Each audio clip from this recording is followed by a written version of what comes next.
Nico trades Mythomagic cards for a man's life by Remarcely. Rating: general audiences. Archive warning: creator chose not to use archive warnings. Fandom: Percy Jackson and the Olympians, Batman all media types, Justice League all media types. Relationships: Nico D'Angelo and Hades, Nico D'Angelo and John Constantine, Hades/Persephone. Characters: Nico D'Angelo, John Constantine, Hades, Persephone, Trigon, Clark Kent, Bruce Wayne, Zatanna Zatara, Arthur Curry, Diana, Justice League. Additional tags: Justice League as family, Hurt John Constantine centric, Nico D'Angelo centric, John Constantine is a little shit, temporary character death, major character injury, hurt comfort, grief mourning, but not for long, John Constantine being an asshole, resurrection, underworld, minor gaslighting to a bunch of demons and angels, Mythomagic, alternate universe canon divergence, fuck canon, we ride, Nico D'Angelo is a little shit, crossover, crossovers and fandom fusions, post-canon for PJO, most of the JLA are mentioned in passing, emotional hurt, language, English. Summary. This is a mess, Hades huffed.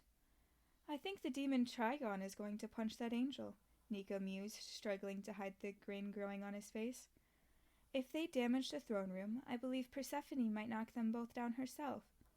It wasn't an ill-made prediction. Persephone stood at the bottom of the stairs, glaring at the crowd with her hands on her hips. Nico winced, in momentary sympathy for the rabble. He had been on the other end of her wrath before. Hades hummed in agreement. Have you been watching The Soul? Nico followed his father's line of sight to where the half-transparent man in a light brown trench coat sat on the floor, cross-legged, looking far too pleased with himself. He was turning his head back and forth between the two loudest arguers of the crowd, stifling laughter behind his fist. Quick Podfic's notes. My dog is currently snoring and breathing loudly behind me. She is a pug, so she's a bit loud. And I cannot speak in an Italian accent, and my British accent is shabby. But this was an absolute joy. Hidden in the shadows of his father's throne, Nico watched the argument with faint amusement. There had been a new soul joining the long line for judgment in the underworld, only to be snatched away by another pantheon. In the chase to get it back, Hades fought up and down he held the right to the man's soul. More and more people with claims to one John Constantine's soul appeared. There were gods, angels, even a few demons. After the fifth uninvited guest to the courtroom, Hades had given up and sat back to watch the turmoil unfold. He was well aware of his son stood behind him. He could hear him snickering under his breath and sighed. He gestured for him to approach closer. Nico took a step forward and loomed behind him. Father, he mumbled softly. This is a mess, Hades huffed. I think the demon Trigon is going to punch that angel, Nico mused, struggling to hide the grin growing on his face. If they damage the throne room, I believe Persephone might knock them both down herself. It wasn't an ill-made prediction. Persephone stood at the bottom of the stairs, glaring at the crowd with her hands on her hips. Nico winced in momentary sympathy for the rabble. He had been on the end of her wrath before. Hades hummed in agreement. Have you been watching The Soul? Nico followed his father's line of sight to where the half-transparent man in the long, light brown trench coat sat on the floor, crossed-legged, looking far too pleased with himself. He was turning his head back and forth between the two loudest arguers of the crowd, stifling laughter behind his fist. Nico tilted his head in thought. The man didn't seem unnerved. He planned this. Father, is it possible to sell your soul to more than one being? Hades tapped his knee absent-mindedly and frowned. You believe that is what this spirit has done? He is smiling, Father. Nico nodded at the spirit, who looked away for the fight long enough to spot him. The man stared back, eyes narrowed in suspicion, and chuffed out a laugh. This would be funny if we were not the ones dealing with it. I will give him that, though he will cause further trouble if he remains in your domain. I doubt their squabbling will end for the next decade. They're worse than your uncles. The latter half grumbled under Hades' breath with an eye roll. The guy had maintained eye contact with Nico, gaze flickering from the sword on his hip to his graphic tee. In some strange way, Nico supposed he stuck out like a sore thumb among the mystical crowd with his regular human clothes. What would it take for someone to take the soul?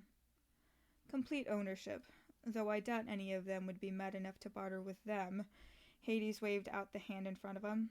For their contracts. They'd have to be offered something of equal exchange. Huh. It should be put in the history books that while demons are notoriously hard to negotiate with, angels are undoubtedly larger pricks. They are also quite gullible when it comes to mortal powers, and it is ridiculously easy to convince them Mythomagic cards were magical artifacts. Nico could feel his father's eyes on him as he bargained. He hadn't tried to stop him when he pitched his idea, only smiled and nodded. By the time the hall was cleared out, the soul John Constantine was yawning, unusual, seeing as he was dead and all. Nico offered him a hand, which he took gratefully, and slid the contracts into his jeans back pocket. John Constantine, the man grinned and shook Nico's hand before letting it go. A pleasure, I'm sure. Nico D'Angelo, it's nice to meet you. I own your soul now. Yeah? John hid his unease well, stuffing his shaking hands into the pockets of his trousers. What do you plan to do with it? Well, Nico turned to meet his father's eyes. Constantine is hardly any use to us if he's dead, is he? Hades sighed a weary sigh and hid his face in one of his hands, one of his many rings catching a glint of light from the torches. Son, if you want to raise the dead, you should know better to do it away from my gaze. Hypothetically. The god groaned. Just take him wherever you wish to go. He's your responsibility now. Hades rose from his throne and left the hall, Persephone moving to join him and looping her arm through his. Why couldn't he ask for a hellhound or something reasonable? So, laddie, John sauntered forward to stand next to the kid. Where to? The corpse had been moved to the medical wing upon the team's return to the watchtower. A solemn silence had settled across the Justice League like a suffocating blanket ever since the magician had died. He had been breaking a curse on their mission, but something had gone wrong, and the recoil killed him, sending him flying straight into a brick wall head first. He died upon impact. A small mercy. Superman stayed with the body, having carried it back himself. Zatanna had walked away from the group the moment they got there, hair hanging over her face to cover her watery eyes. Wonder Woman had gone after her, as the rest took their seats at the table for the most miserable debrief in the history of the JLA. Batman solemnly talked, hands gripping the arms of his chair, and tried not to waver on his words. He was growing closer to the dreaded topic of Constantine's death, and from the looks of the faces across the table, everyone was aware of that. When he paused. From where he sat, he could see the shadow Aquaman's chair cast against the wall behind him, as he had seen near every day for over a year. With Arthur's stiff posture, he instantly recognized when the shadow unnaturally rippled and began to move. Batman? Green Lantern leaned forward, confused in an attempt to better see the man's face. He stopped in the middle of his sentence, most unlike him. Something is here. They all rose from their seats, turning towards where Batman was staring. When Aquaman stood, his shadow remained still. Weapons were unhooked and unsheathed, the clicks and sound of metal against itself echoing down the halls. Footsteps from behind them carried Superman into the room, no doubt overhearing Batman's ominous warning, who stared down the wall with a stony face. For a few seconds, nothing happened, as they stood in a suffocating silence. Then, the shadow rippled again and a young teenage boy appeared. His hair was a long, shaggy black, with heavy eye bags to match, with one of his arms remaining behind him, stuck up to the elbow in the shadow. The kid scowled behind him, tugging his arm twice, and eventually pulled out none other than John Constantine by the ear after him, a very alive Constantine. Batman dropped his batarang to the ground in shock, and heard Clark stumble behind him. Many other League members had similar reactions. They all watched him die. They all waited for near an hour in case he had something up his sleeve to come back to life with no result. This person works for you, yes? The boy asked, still holding John by the ear, and glanced around the gathering of heroes. He had a noticeably thick accent, a mix of Italian and something else. Yes. Superman cleared his throat and walked forward to stand with the rest. Please let him go. No one here will hurt you. He raised his arms in a small surrender. The kid raised an eyebrow in surprise and looked from Superman to where he dragged Constantine in. He let him go for a brief moment, only to shove the man forward. He's yours, for now. John lumbered forward and pulled himself to full height, straightening his clothes with a cheeky grin. You would not believe the fun I've had. I should die more often. Please do not, the kid scowled. That parlor trick will only work this once. When you die again, you will return to my father's court for judgment. Do not forget that your soul belongs to me now, in its entirety. You own John's soul? The Flash asked, completely not believing the stranger. Yes, I bartered for it and collected all the contracts he swindled from various beings over the years. He turned to John.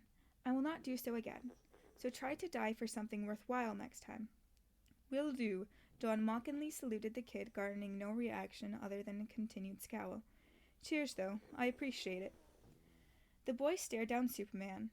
Keep him alive. He is very annoying. Without another word, the boy turned and disappeared the way he came. John, Batman cleared his throat. Who was that, and why did they bring you back? That, my dear friend, is apparently the son of Hades, heir to the underworld. As for how I got out of his turf, Constantine cackled, and the only one amused by his situation. We walked out the bloody door. Notes. Nico fully appears at weird times to give John a random chore to do so he can stay with Will at camp and not go on quests. He also tells John he owes him Mythomagic cards and to start collecting. John does and keeps them in one of his pockets. Hades pretends not to see anything. Podficker's note, again, I'm so sorry that my dog might potentially be heard. She likes to be involved. Thank you so much for listening, and be sure to check out the author's original work. Thank you so much. Have a good one.